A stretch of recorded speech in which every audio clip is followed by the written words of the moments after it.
Welcome to the Man Cave Podcast with Dan Casper. He's Dr. Austin Crowe, Chippewa Valley Orthopedics and Sports Medicine, joining us for our Inside the Training Room. Well, Austin, how's your brackets looking now that we're getting close to the Elite Eight and the Final Four this weekend?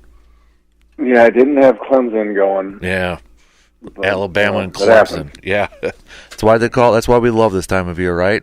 Exactly. That's right. Hey, let's. I know I tweeted this at you a couple days ago, but now we got another offensive lineman. He's a former Wisconsin Badger, but Ryan Ramczyk. There was a report from Ian Rappaport saying that the Saints are preparing for the real possibility that Ryan Ramczyk is medically not able to play this season, saying that his knee is not responding as they had hoped, and it's unclear when or if it will.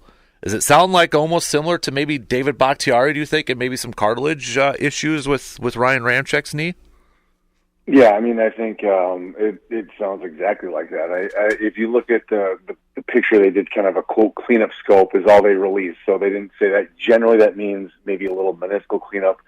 Often it is kind of debriding or cleaning up some cartilage spots. But, I mean, when they frame it like that, it almost certainly is a cartilage-based injury, which we've touched on those in the past. It can be a very, very challenging problem, especially when you're dealing with human beings that are, bigger than average, we'll say. Now, just for a refresher for those, when it comes to the cartilage, why is it so difficult to recover from cartilage injuries? Yeah, so super quick anatomy lesson. So the ends of the bone are covered by what we call articular cartilage. So it's a very special type of cartilage. The challenge is it doesn't really regrow. So once you injure it, it is permanently injured. And so that's actually basically the weight-bearing surfaces of the bone. And so if they're small, sometimes our body can get a little bit of what we call fibrocartilage fill-in. So that's when we do things like microfracture, where we're trying to get a little bit to grow back in. But when it's small, that can work okay. But once it gets bigger, you're basically beginning the process of arthritis. And so that's really what happens then. So they start to get pain, swelling, stiffness. And when that happens, unfortunately, then it often progresses. So it's not only that it's there, it often just becomes bigger and a bigger problem. And there are different techniques that we can try to do to restore it. So we call those advanced articular restoration. So you can do things like Macy procedure, which we've talked about a little bit. And I think that's almost certainly that's what Bakhtiari ended up having. Where we basically take a little bit of cartilage, we try to grow more, put it back in. You can take plugs that we do; those are called articular transfer procedures. But at the end of the day, it can never exactly go back to the way it was before. And so, it is. I mean, for orthopedic surgeons that deal with them, I mean, that's someday. I think we're going to make advances where we can, inject a stem cell or do something like that. The technology just isn't there. So it's really one of the biggest problems that we deal with is athletes, or anyone for that matter, that begins having articular damage at a young age, and it really can be quite debilitating. So it's not that they don't have, the power or the stability, it's the fact that it just hurts, and everything they do is painful. So it can be a real challenge, and then it affects them in every facet of life, which is why it's such a devastating injury. Does a lot of these types of injuries affect, in the football world, offensive linemen more than any other position, or is it just because we've had a couple of really good offensive linemen, going through this that they're getting the focus or the spotlights on that a little bit more? It can be anybody. There's no question that there's some correlation with size as well. So, I mean, you see them in a really big athlete, so offensive linemen. We see in the NBA a lot as well. I think that's because it's such an explosive cutting, pivoting sport. Mm-hmm. And again, there's been some big name players through the years that have had careers cut short by that.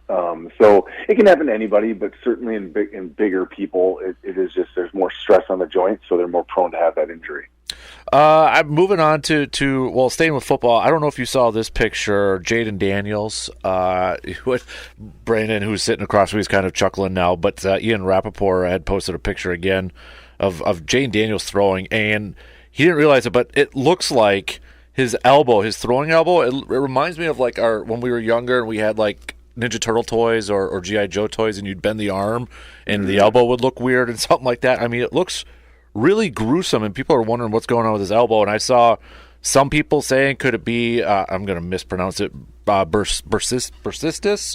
Bursitis. Bursitis. Oh, dang it! I failed today. Yeah. So, but some people are wondering, is it that? I don't know if you had a chance to take a look at that picture, but I actually have seen it. Yeah. Okay.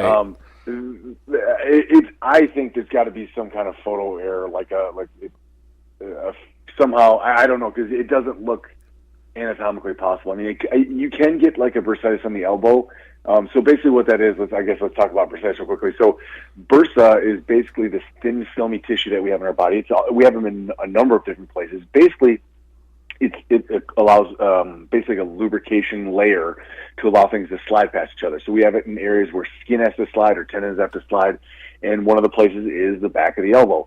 So that's called the olecranon bursa. And so it can be prone to inflammation, but then it looks like you have like a golf ball. Sometimes it can be big as like a baseball stuck in the back of your elbow, but it just looks like that's got to be some kind of, I guess it could be that, but you look at it and it's hard to make heads or tails of it. It looks so funny. Yeah. So it is, yeah, I did see that because there's a surgeon that on Twitter that's commented on it, and so it went to my feed, and I was like, yeah, I think that just is, I can't imagine his elbow really looks like that. That's my take on that one. So for that type of injury, I remember Jordy Nelson had one after the Super Bowl. Are those types like kind of in the hinge joints where they kind of pop up the most, or can they be anywhere? They can be anywhere. I mean, we have bursa on most of the joints have at least one layer of bursa, because when things articulate and move, again, there's areas that need to slide against each other, and so that's the way the body has been designed to allow that. And when it gets inflamed, it can get big. I mean, people who have really, really nasty bursitis, I'm sure there's plenty of people of listeners out there that have had it. I mean, it can be almost like absurdly looking. I mean, again, we see people like another place is from the knee, for example. I mean, I've seen them look like they're, a grapefruit, like that big, wow, like stuck in the front of the knee. I mean, it can be crazy. So it just fills up with fluid. The interesting part is it's generally not that painful. Now they can be if they become like infected or if they're inflammatory based, but a lot of times it's just this huge, massive thing just sitting there, and you look at it and you're like, what in the world? So we'll try. We can drain them. We can put steroid injections in them. Rarely we have to go and actually cut some of that tissue out. But interestingly, as nasty as they look, they really aren't that big of a problem other than cosmetics. And occasionally, like I said, they can get infected and things like that. But for the most part, they're just annoying, and we just have to deal with them, and they do go away with time. Dr. Crow, Inside the Training Room, Chippewa Valley Orthopedics and Sports Medicine, joining us this morning. So earlier this week, we had the NFL owners' meetings, and they passed a new rule to ban the hip drop tackle, which, again, we saw. I think it kind of got really highlighted this week with some of the injuries. Mark Andrews was a big one, the tight end from Baltimore, with that. Did you have any kind of general thoughts on I know a lot of the players didn't like the fact that it was banned, and as a former player yourself, especially defensive player, at the linebacker spot, did you have any thoughts on it? Is there any correlation to hip drop tackles and increased injuries, or do you think it's one of those where it's like it's bad luck sometimes where the guy lands, the defender lands on the leg?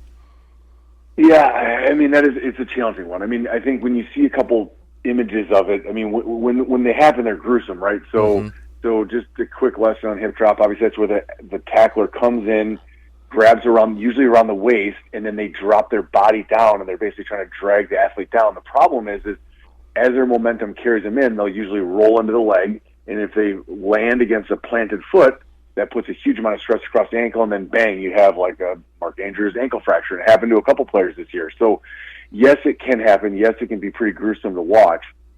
But to try to legislate out injuries is a challenge, because it's at some point you have human beings trying to tackle other human beings, and it's a physical event. And so I don't know. I mean, when you see it, you kind of say, geez, it's nice that they're trying to remove a potential source of injury. But when you're trying to tackle a NFL athlete running, especially if you're coming from the side or behind, you can't horse collar, which I think horse collar is definitely a more dangerous type tackle. So you can't horse collar.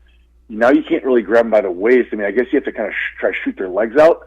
But I mean, guys got injured doing that this year too. I mean, T.J. Hawkinson hurt his knee, getting his leg shot out. So I mean, at some point you have, again, very large human beings trying to hit each other. So I think it's well intended, but I think it's going to just create another obstacle for defenders to try to stop athletes from scoring. And so it's a mixed one. So I guess I really am wishy-washy on it.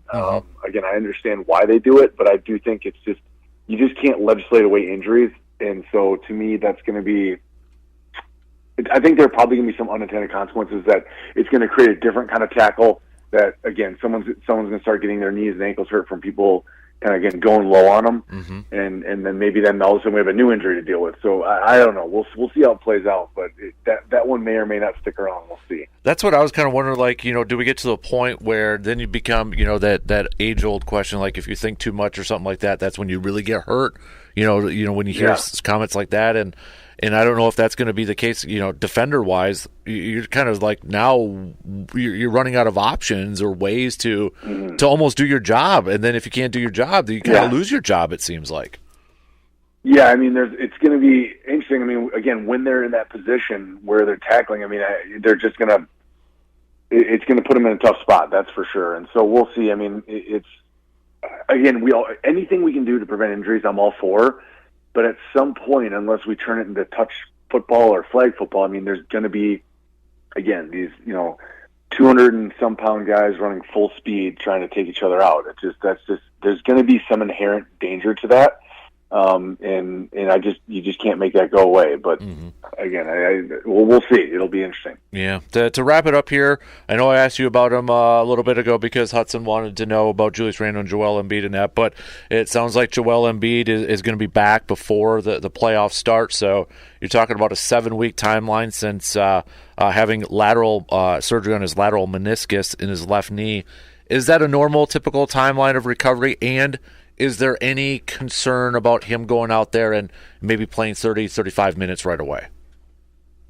Yeah, so that's consistent with a meniscal trim out or meniscectomy procedure. Because if it was a repair, he'd be out much longer, which we'd kind of talked about the first time his name came up. So, I mean, honestly, a lot of times with meniscectomies, again, just removing the torn piece, we do allow athletes to get back a little bit quicker. So his knee must have had some irritation along with it, and they just wanted to slow play it. And we all know the NBA is very focused on load management, and so they're definitely trying to keep the athletes out as long as they need to the leg's fully recovered. So it's possible they had to remove a lot of meniscal tissue, and they're just trying to let the leg acclimate to having less, cushion. And I hate to say it, but and it's conjecture, but it is possible there may have been some cartilage stuff along with it. I will say this. Lateral meniscal tears are worse than medial meniscal tears because it's the shape of the joint. The medial side is a little more concave, the lateral side is a little more convex, and so it requires the meniscus to absorb shock more so. So when you lose lateral meniscus, you're definitely more prone to cartilage problems. So I really hope he doesn't go down that path, because that could be a bad sign if he starts getting lateral compartment cartilage stuff. So again, that's guesswork. But if that's the case, they're really going to be careful and see how the knee responds, and hopefully it's not that, and hopefully he bounces back. But I think if it is just kind of a more normal recovery process, he should be able to ramp up minutes pretty quickly. But I guess we will see. Right. He's Dr. Crow, Chippewa Valley Orthopedics and Sports Medicine. Man, appreciate it as always, buddy. Enjoy the weekend. Happy Easter to you and your family and such, and we'll catch up again soon, okay, bud? Absolutely, you guys take care. You got it. There you go. Dr. Austin Crow joining us here this morning for another edition of Inside the Training Room.